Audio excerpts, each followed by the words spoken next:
Everybody has a story, and every story needs to be heard. On this podcast, we are talking with each member of the General Conference Leadership Council. I'm your host, Alyssa Truman, and this is ANN Profiles.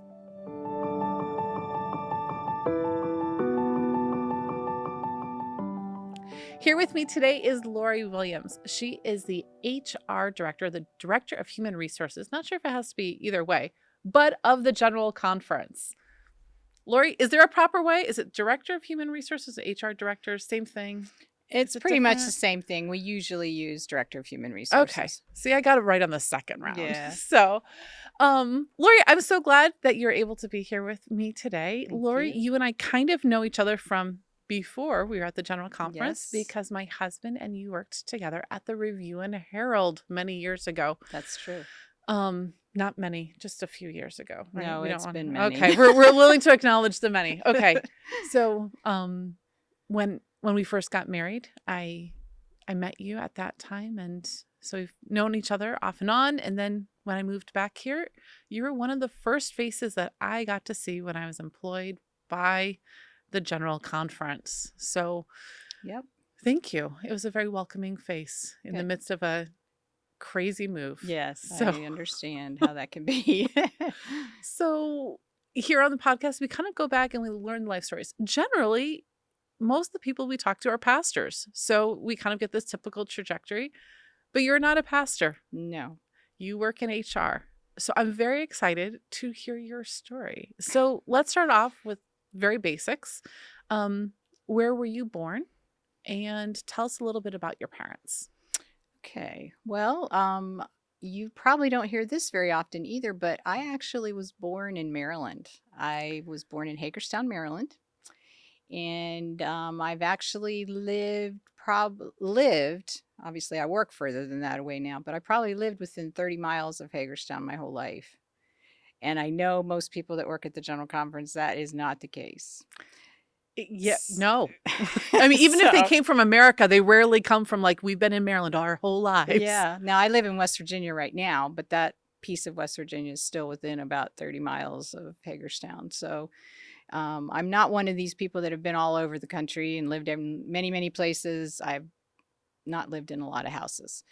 My parents, my dad was a book publisher. He worked for Doubleday Company for many, many, many years, retired from there. And my mother was a nurse, and she worked part-time for most of our childhood, and then retired from being a nurse. So you were born in Hagerstown. Yes. At the Hagerstown Hospital? Yes. That's where my children were born too. There you go. So see, I don't think it's there anymore. Didn't they get rid of it? No, it's a different place. Yeah. It's kind of sad. Yeah. But that's okay. Neither here nor there.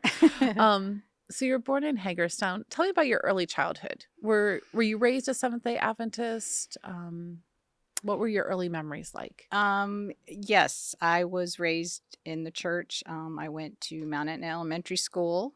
We only lived about a mile from the school. Actually, we lived right across most of my childhood. We lived right across the entrance from the Mount Etna camp in a house there. I have one brother who is younger than I. And after I went to elementary school, I graduated from Highland View Academy, so it was all right there in that all right little in this area. one little area. I didn't go to a boarding school or anything, and my childhood was pretty typical, really. The neighborhood kids and playing ball in the fields and that type of thing.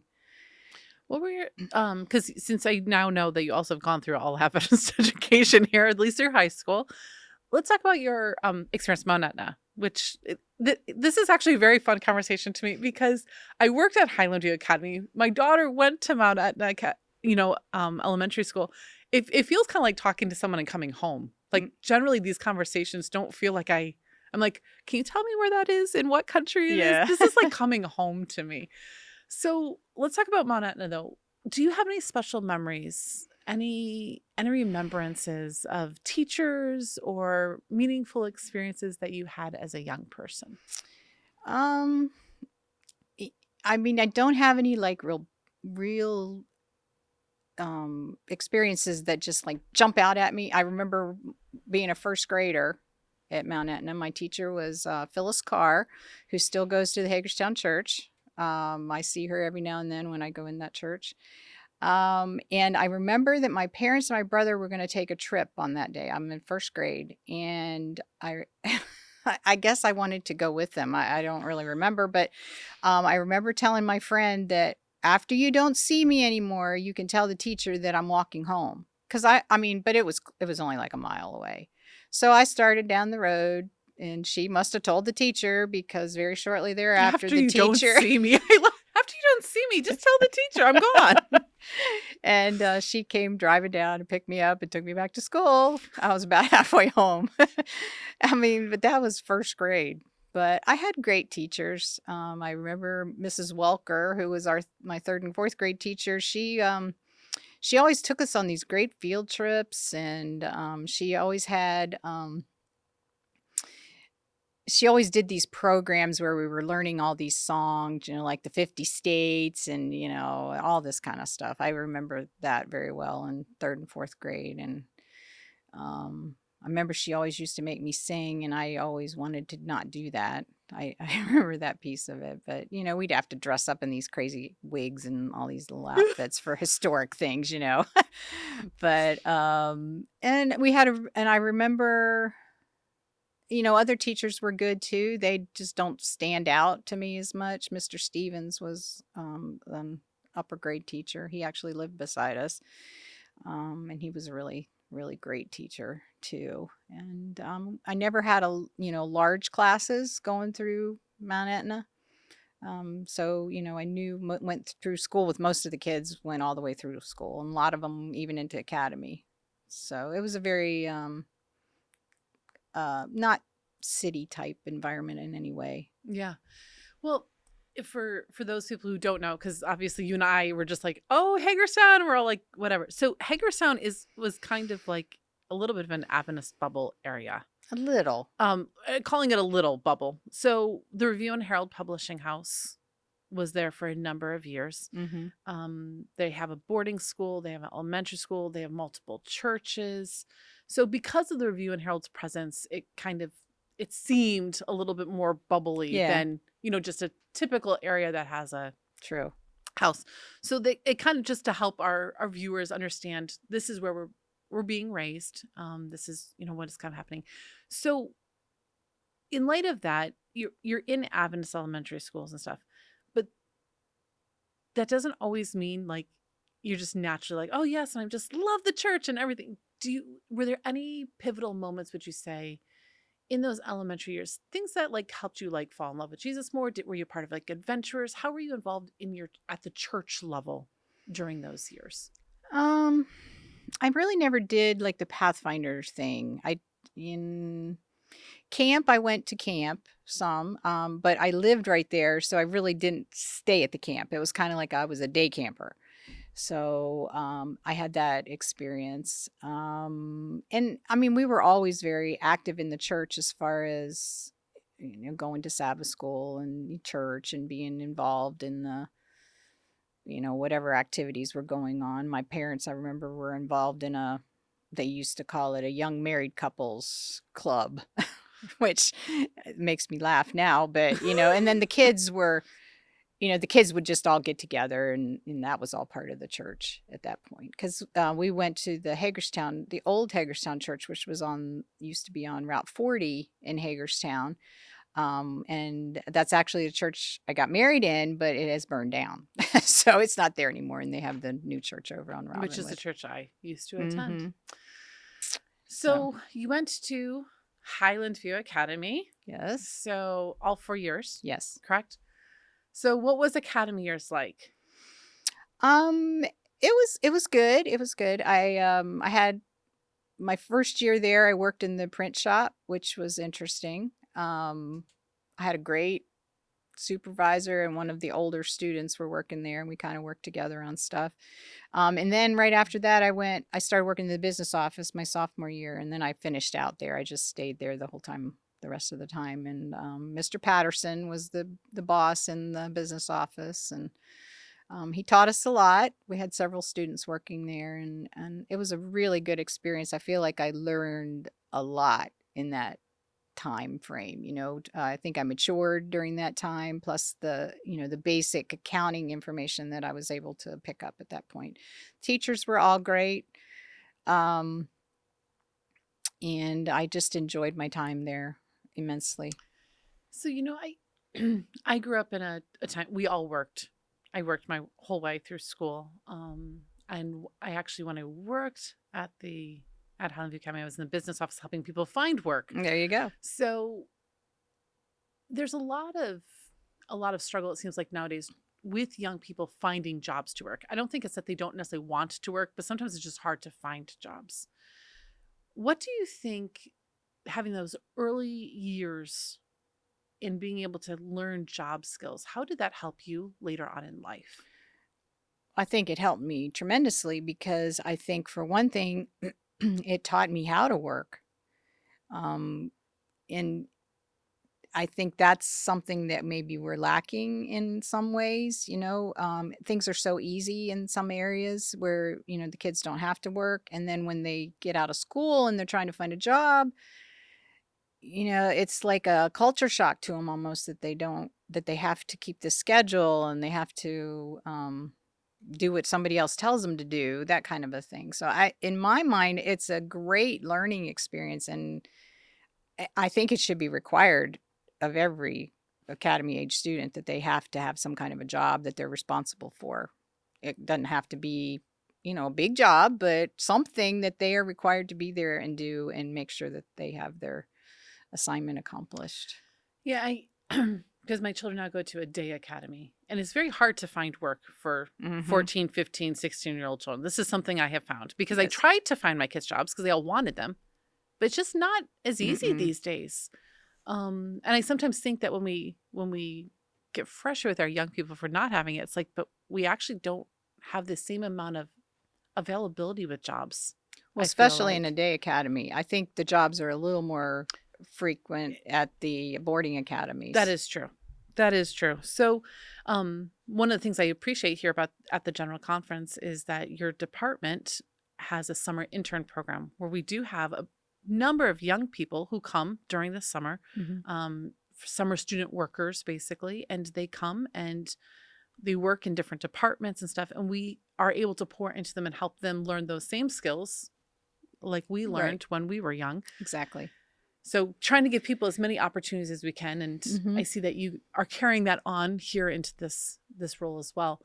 So what about spiritually? I know a lot of young people, we go through kind of like, I'm going to call it like a rebellious phase. Did you ever struggle with that, or did you kind of just always know I'm an Adventist? I feel like an Adventist, and each of us are kind of different in how our journey is. True. That's very true.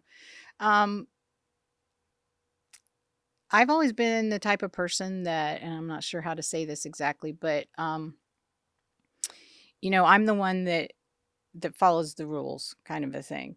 So I never really had a rebellious stage when it comes to that. I mean, have I had questions? Absolutely. Everybody does. But I've always felt pretty grounded.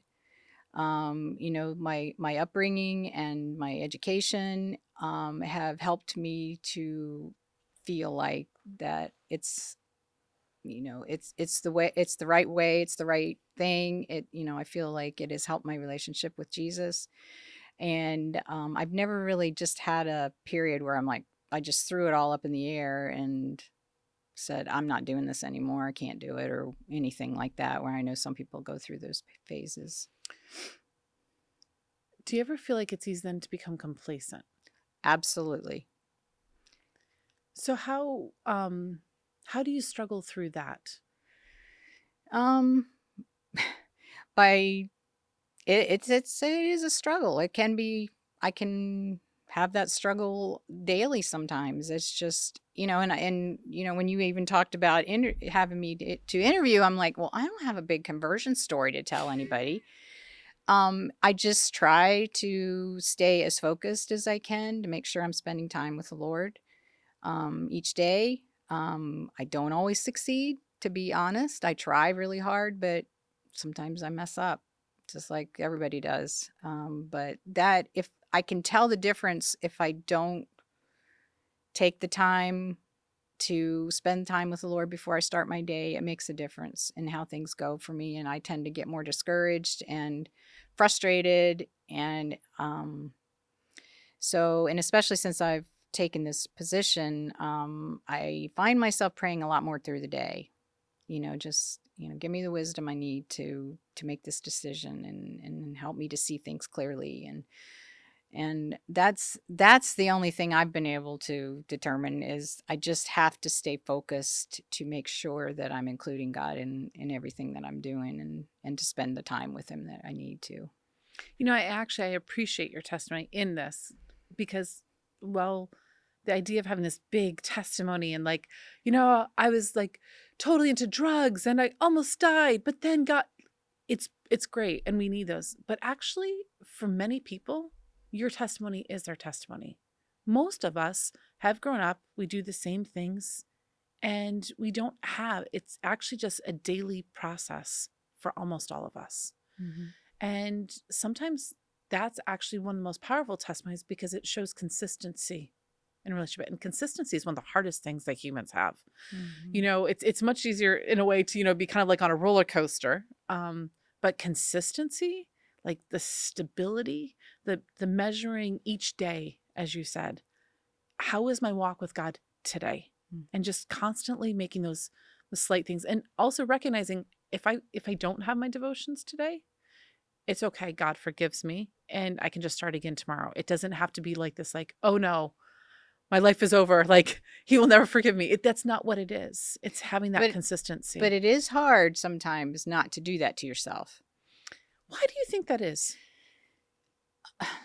Honestly, I think it's because part of it has been the things that have been beaten into my head through the years, and I mean, I've worked for the church my whole career, and you feel like there's certain expectations of you, and if you're not fulfilling those expectations, at least my personality tends to beat me up for that. You and I are very similar.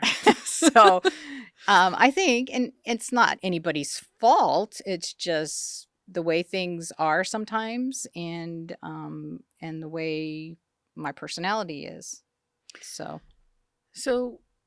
and this is a little bit different than how we normally go, but actually I'm really appreciating this conversation because I feel like it makes the most sense for most people. We are most people's stories, because mine is very similar. I just, I've just kind of I've never really questioned. I'm like, I've struggled, but I've never questioned. mm-hmm. When we are going through all of this, when we struggle, what would be words of advice you would have to somebody? Because there are so many people who are struggling today. As they're even listening to this, they probably are thinking back, like, I don't remember the last time I picked up my Bible, or I don't remember the last time I actually had something meaningful out of what I read. What would you say to kind of inspire them?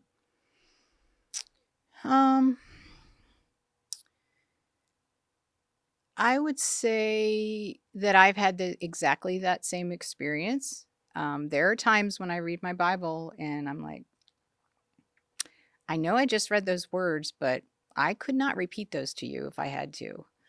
So I guess my advice would be, an encouragement would be, to don't give up. God understands exactly where you're at, and he will, in his time, show you exactly what he wants you to do. And just keep spending time with him. Keep praying. And, some people, and me being one of them, music is extremely important to me. And I can hear a song on a certain day where maybe I didn't have time to spend as much time in worship as I should have. And that song will smack me upside the head. And I maybe are trying to sing along with it, and I won't be able to get through it because the song is just so powerful to me. So my encouragement and my advice is, just don't stop. Just because you've missed some time and you feel like you've fallen by the wayside, jump back on the road and just keep going. I love that you mentioned the music, because actually music I find is the way God speaks to me. If he really, really wants to get through to me, it's almost always a song. Like I can narrow it down to very specific, huge moments in our life. And I'd be driving or something and a song would come on and I would have to pull over because it was like everything God wanted me to know, he was speaking through someone else's voice. Do you think sometimes like we kind of think that there's like this perfect way to do worship and maybe we've missed out on actually understanding that worship is so much broader and bigger than what we think? Oh, absolutely. I struggle with that sometimes because it's, I think, okay, well, I've spent my 30 minutes here, but I don't feel like anything has happened. So, yeah, it's like, how am I supposed to do this? Talk to me, Father, and tell me what is it that I'm missing. Show me how I'm supposed to be worshiping you. And I think getting in a rut sometimes I have that problem. I'll just do the same thing over and over and over again. Well, it's not working anymore. So then we got to, make an adjustment or figure something else out, or, you know, just figure it out. It's not, I wish I could say that I feel, and maybe my experience is different than many, but I wish I could say that it's just so easy because I just start and, my worship just flows out of my mouth and my head, gets wrapped around everything, but it doesn't work that way for me. I think for most people that I talk to, because, I interact with people on social media because that's one of the things I do. So I take care of the social media channels for the World Church. Actually, that's what most people feel. And I think it's actually more rare for it to be this every day is this mountaintop experience. I think for most of us, we're just walking along, this path. And some days we see the mountaintop. Some days it kind of just feels like a deserted valley, like of dry bones, and I think the point is to keep walking. Yes, exactly. To keep walking. Yeah. So that was a little tangent, but I think it was a very valuable tangent. But so you graduated from Highland View Academy. Where did you go to college? I actually went to Southern Adventist University, which was called Southern Missionary College at that point. But yeah, I only have a 2-year degree, and I ended up getting my associates and then got married that year. Okay, what was your associates in? Office administration. Excellent. It has served you well for many, many years.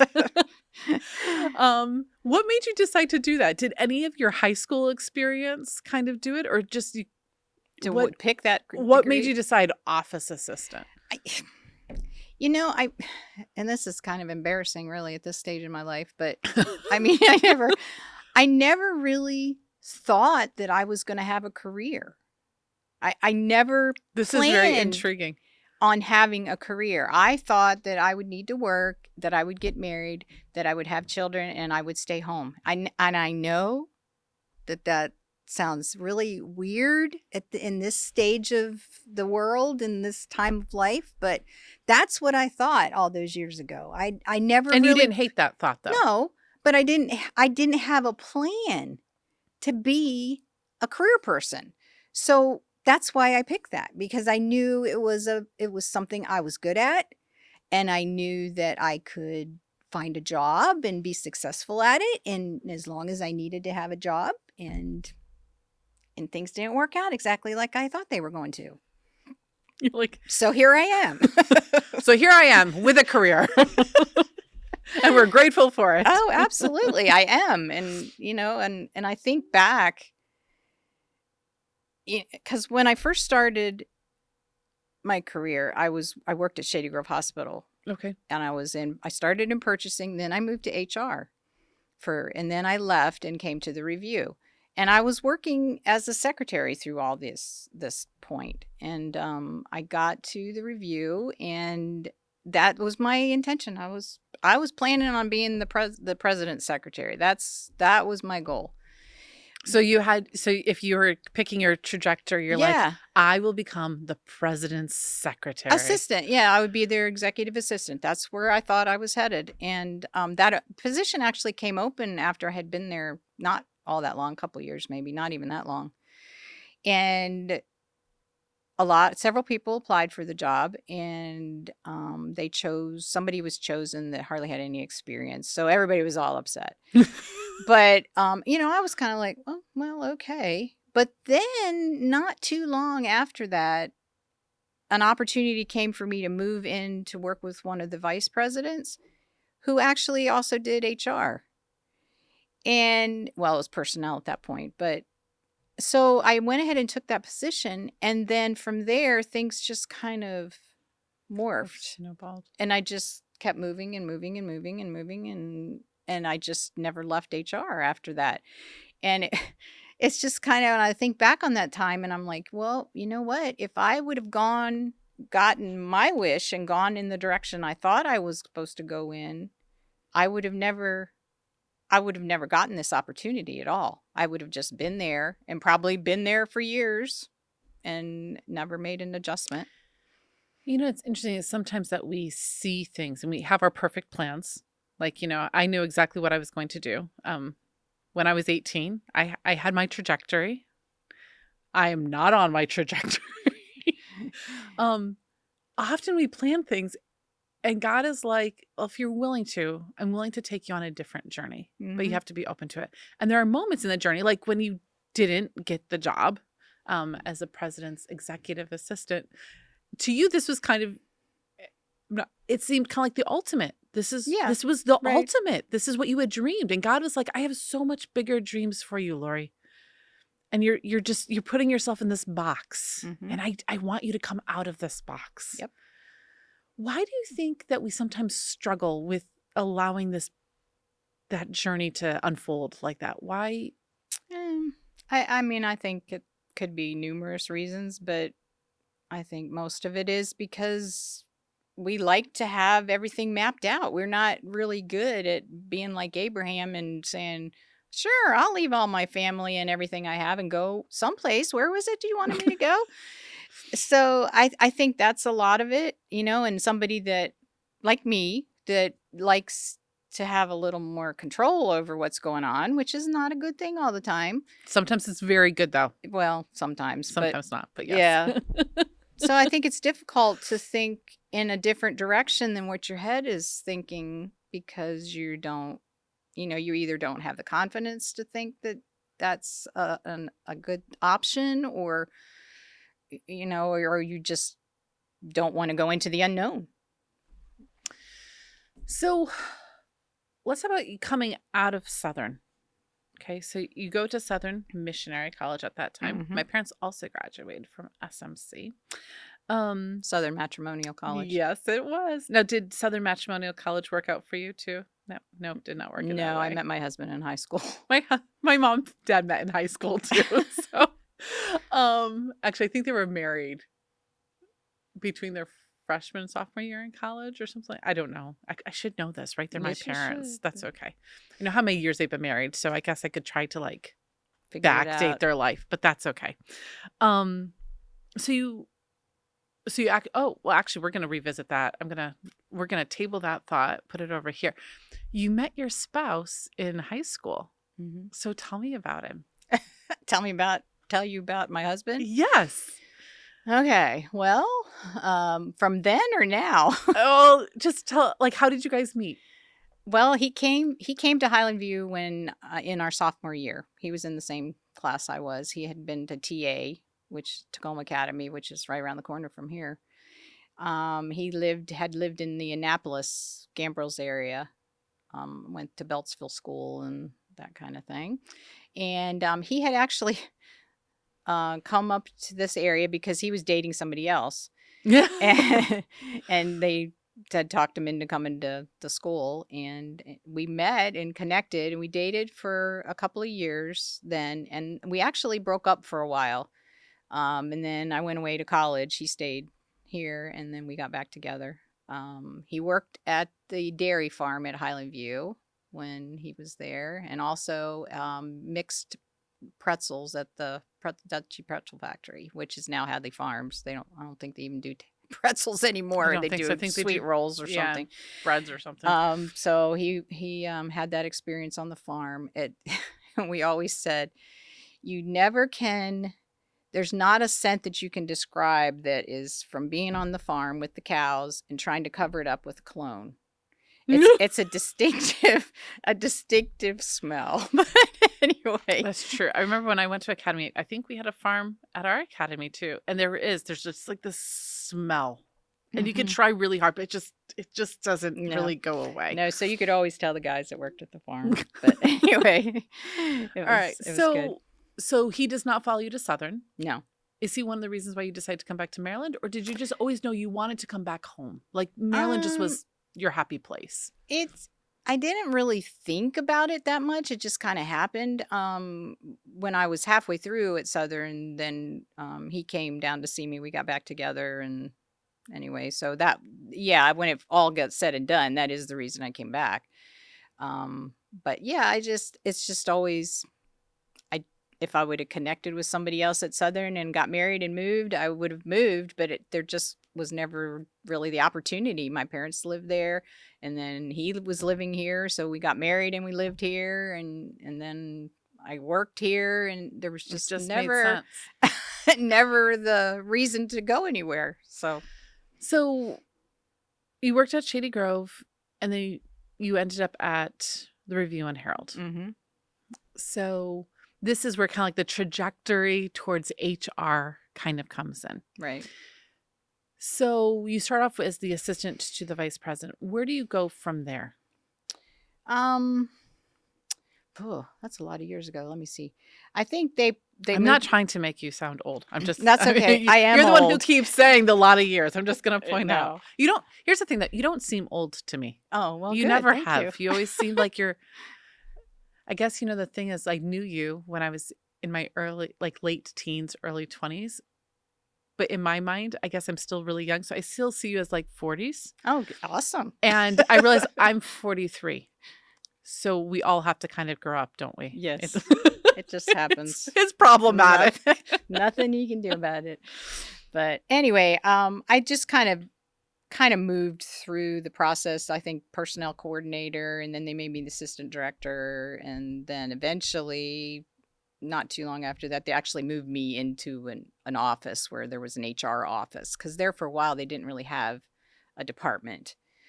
They did, and then they didn't, but then they put me back in that spot. So and then I just moved into director, and I was there for a lot of years. I served as the HR director there.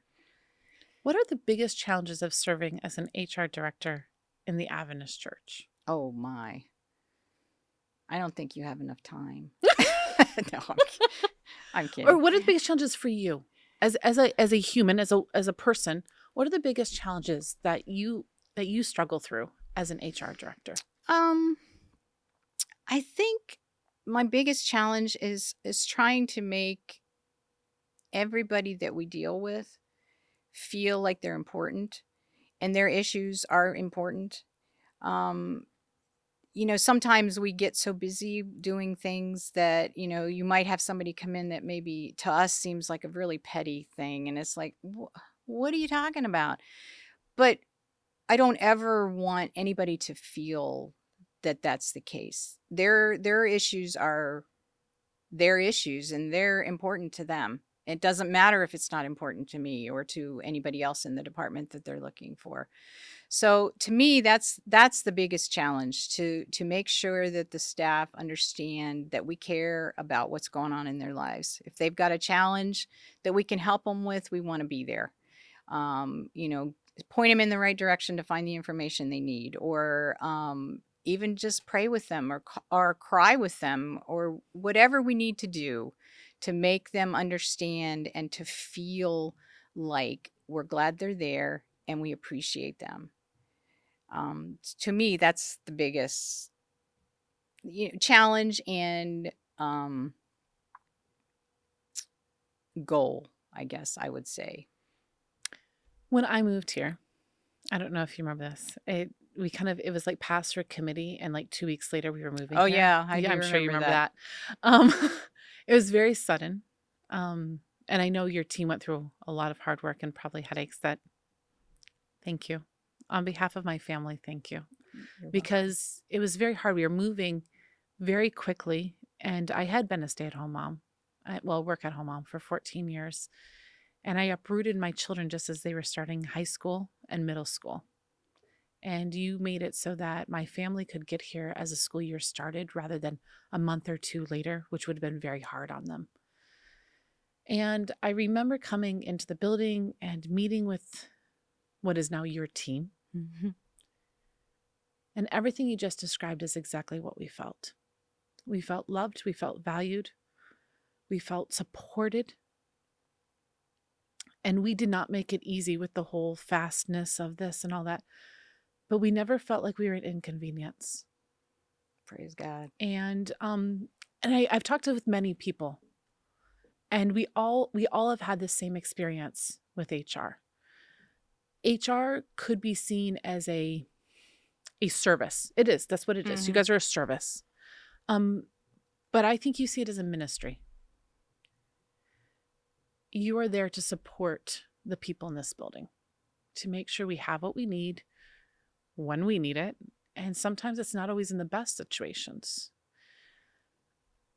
HR often has to deal with sticky situations too. Mm-hmm.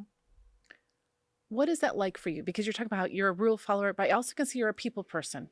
And you want to show, how does that impact you as a person? Well, it's very difficult, when you have a situation where you're having to talk to somebody about an issue that's come up or whatever. It's hard for me to do that. I would much rather just give them a hug and say, do better next time. But, that's not Not the role of always, HR. no, that's not always what we can do. So, I try to just be open with the individual, be honest with them, let them know where we're at. Most of the time, by the time we have the situation, there's already been several conversations. So it's not like it's a big surprise Surprise! to most people, but and just realize there's always two sides to the story, and try to get as much information as possible so that the best decision is made. But it's not easy.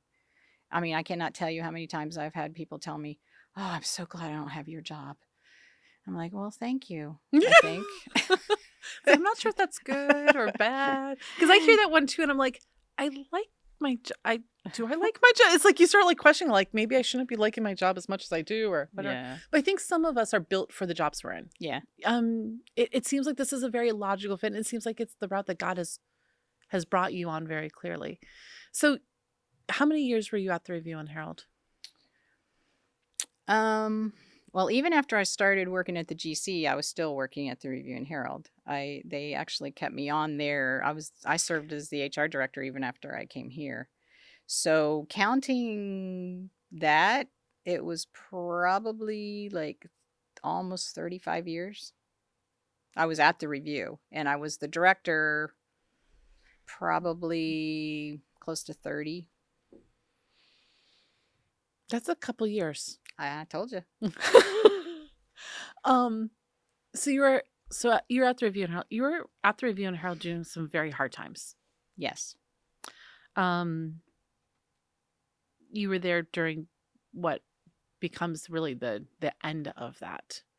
So you were probably able to see some of the best years, some really beautiful years within it, and see its ultimate, what do we call it? Dissolution? Well, It's not dissolution because we no. technically have the Review and Herald now, Yes. but as we had it in the past, the building the closed. building and the hundreds printing. of employees. Mm-hmm. How did you emotionally process all that, seeing everything that was happening? Because at HR, you were also part of the people who laid off all of those people through that process. Everyone. I know because my husband saw you. And I remember that morning very well. Yeah. And I want you to know he felt loved, even though it was hard. You're going to make me cry. That wasn't part of the deal. Sorry. I'm sure somebody on my video team here can get us tissues. Those are really hard years for all of us, Mm-hmm.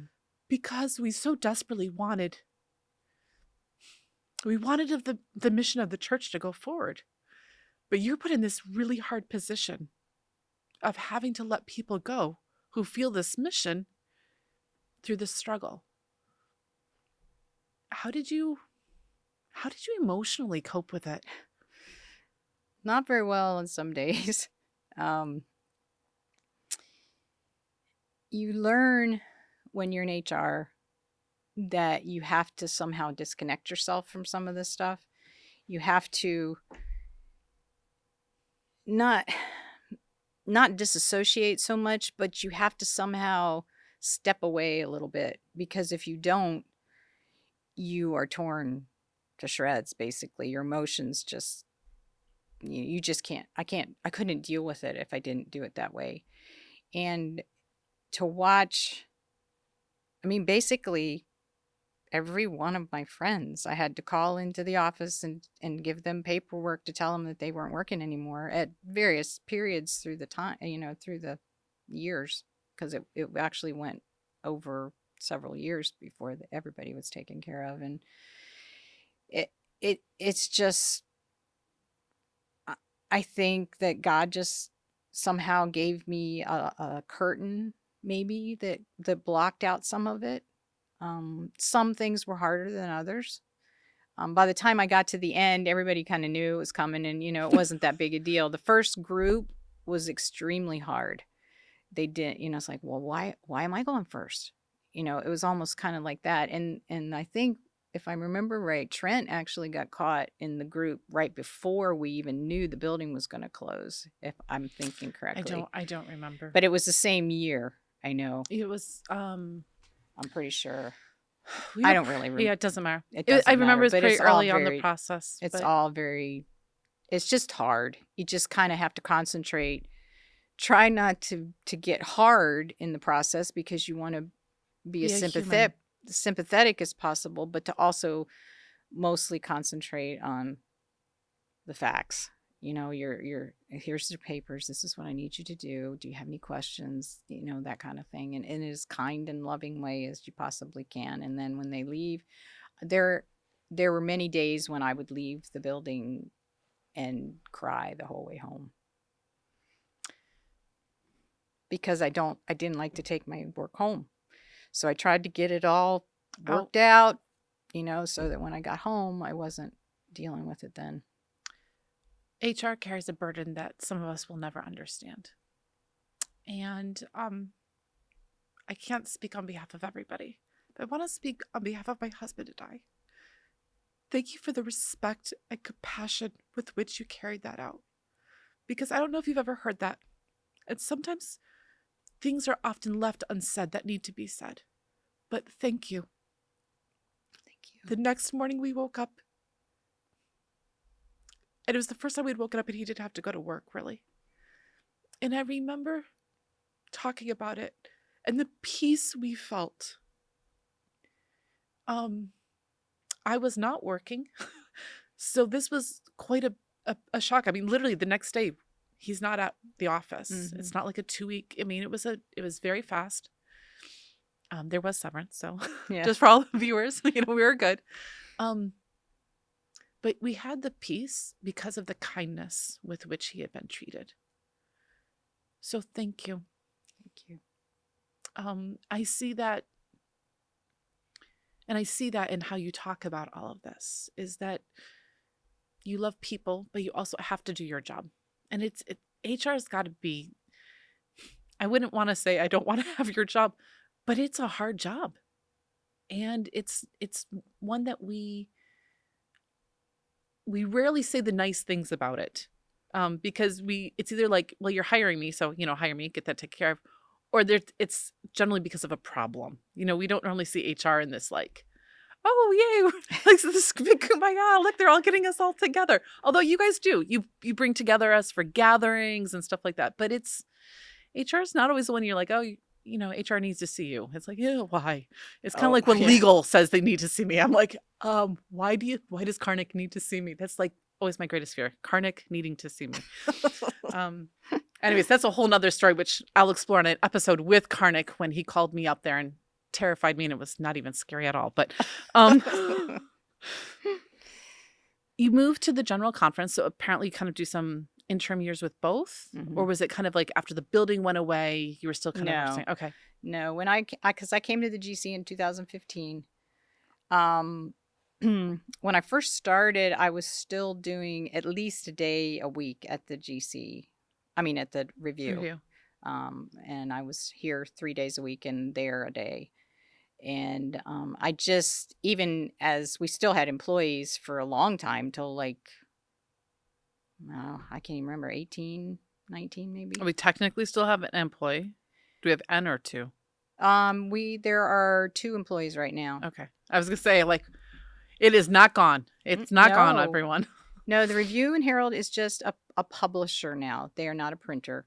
And if anybody's interested in talking about Review and Herald stuff, they can contact Melinda Worden, who is the vice president for operations. There's still a board. There's still an administrative committee that makes decisions on the work that they do. I just got something in Intermail the other day that Stewardship had done. I think it was Stewardship, that had the Review and Herald as a publisher on it. Does it So kind of make you happy when you yes, see it that? makes me very happy. I love the little R. Like, it just makes me happy to see. Yeah.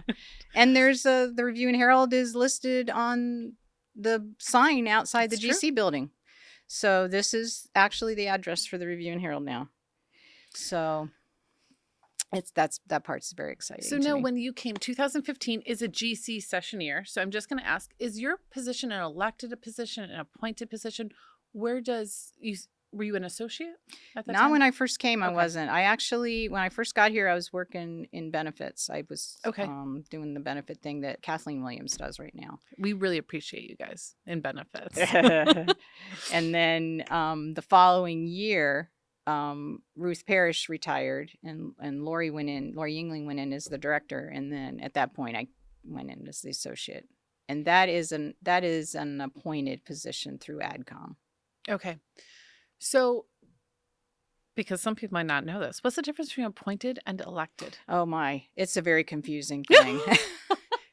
Elected is when it's like a GC session or at an annual council spring meeting, usually annual council, but it could be spring meeting.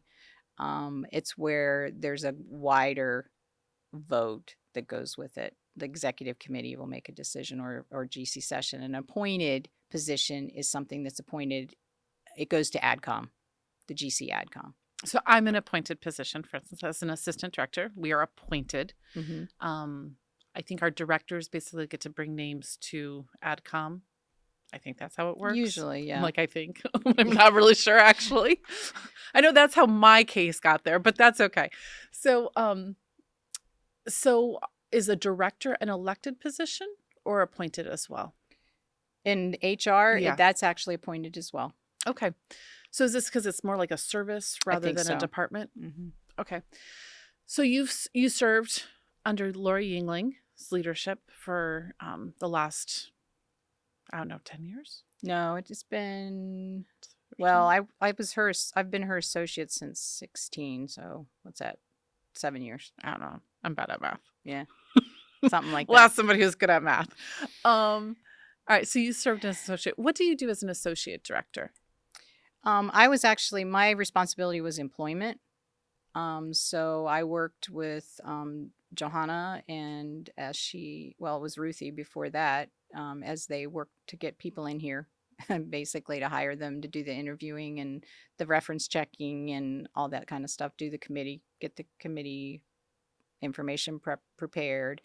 And I also worked with compensation, to make sure everybody's getting paid what they're supposed to get paid. Thank you.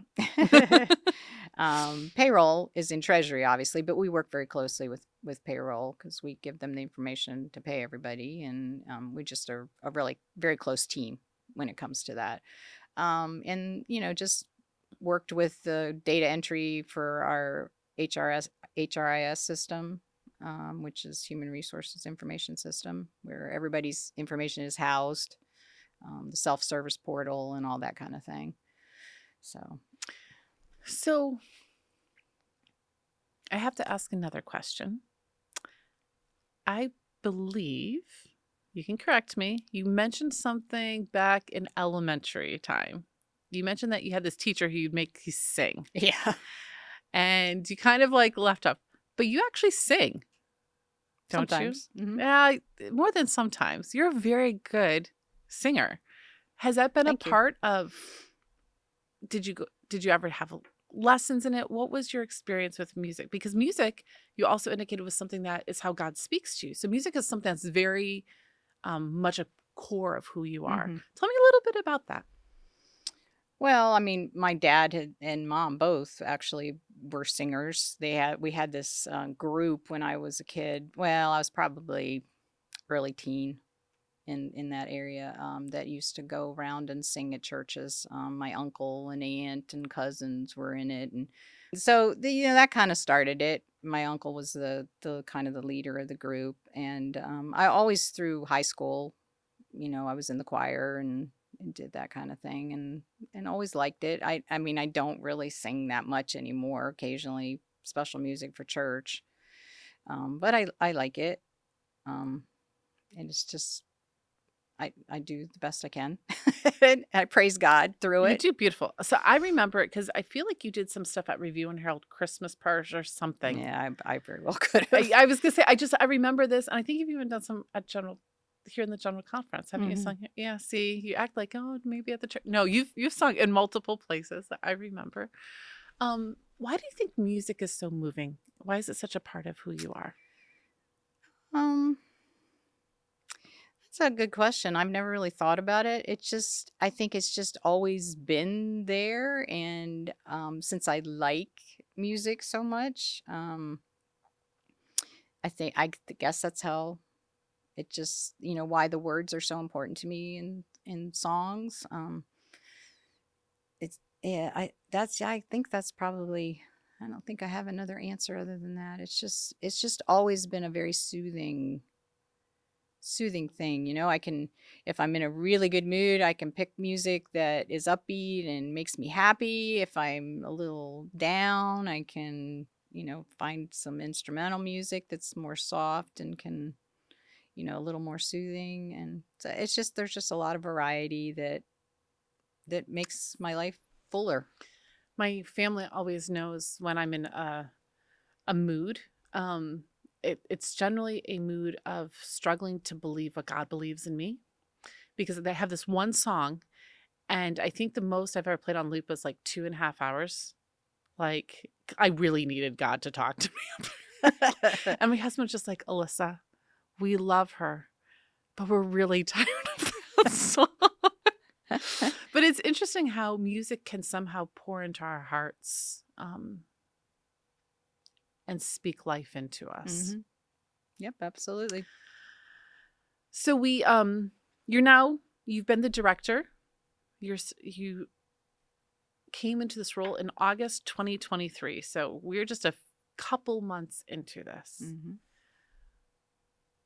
If you could say what your vision is for HR at the general conference, what would that be? My vision. Um, I think I kind of already mentioned it, really. My vision for the GCHR is that the employees feel welcome, they feel appreciated, that they feel like that whatever their problems are, that we're going to be there to help them, and that they can talk to us. They trust us. That's a really big one. Yeah, I want the employees to trust the staff in the HR department that if we tell them that we're going to do something, that we follow through and it happens exactly like we say. And if we can't do something, that we let them know and we communicate with them. So that to me is, there's all this other stuff that we have to do, the benefits, and we have to make you sign forms and we bug you when you don't do it. And, that stuff gets annoying to people. I know they don't like it when we do that. It's part of what we have to do. But I think I'm hoping that my vision would be that when we have to do that, that that down deep we care about you. This is just, the stuff It's that we paperwork. can't help about. We can't help that, if you really have an issue, you need to come and talk to us about it and we'll do our best to help you get through it. What do you think are the biggest challenges that we face at the general conference um, in terms of employment? I think a big challenge is finding people that want to work here that aren't worried as much about the money that we pay, which is, especially in some of the a lot of the salaried positions is way less than you would get paid somewhere else to work. And, to get the word out there that the general conference is a viable employer for some of our young people coming out of college, that would want to work here and work for the church, and to see that they could come here and make a difference. um, I think sometimes they feel like, it's always the way it is, and I don't want to be in that environment. And it really is. I think, sure, we have our challenges just like everybody else, but it's a good environment to work in. It's a good environment to grow in. It's a good environment to learn in. And that would be, I think, a challenge. We talked earlier a little bit about the fact that we have summer student workers who come in, and for the last 2 summers, I've been able to have lunches with them Hmm. each week. And I find it interesting that every year the last lunch, because every week we have lunch with a different leader. So they kind of get to know different people, and we take them on a tour of the building so they can kind of like see the inner workings. And the last one, we always ask them like, so what was your time like? We just kind of like ask them like, because we've been with them all summer. So we've created a relationship. And almost all of them invariably say that it's not anything like what they expected. Oh, really? And the last group that we had, I think we had about 13 kids last summer. They all said they would come back and work again, Nice. which is, I have a lot, it has a lot to say about the culture that the building has. They were very surprised by it, and they were all willing to come back. One young person actually is now working here. Um, I saw him in the hallway yesterday, and he just told me that he had taken a job, and I was really excited to Hmm. see him here. And his face lit up when he saw me. He's like early 20s. There are young people who are working in this Yeah, building. it's exciting. And it is. It's really exciting when I start seeing it. And we need to help them remember, yes, this is a place, and this space wants you. We want your ideas. We want your creativity. We're actually working on a more formalized internship program to try to catch some of the college students too. Oh, I'm So excited about that. it's just in the very first stages of it, so I don't have all the details on it. But yeah, so we're hoping, because that's the main thing. We want them to understand that this is a viable employer. We want you to look at us and come work for us. And actually the benefits are pretty great. Hmm. Like, my daughter actually does want to be employed by the church. She's spent Awesome. 2 summers now working at the general conference, and she has determined that she wants to work for the Seventh-day Adventist Church. This was not anything I expected any of my kids to determine. They've seen my husband through the Review and Herald experience. They've seen all of it. But working here has given them a very different view of what they thought it was. So a lot of people think, oh, the general conference, all these going to say what people think, not what it's a bunch of old men Yeah. Well, in suits. There are some older, I'm going to call them older, men here, and they are wearing suits. But it's actually a very diverse group: age, gender, ethnicity. It's a beautiful picture of our global church. mhm.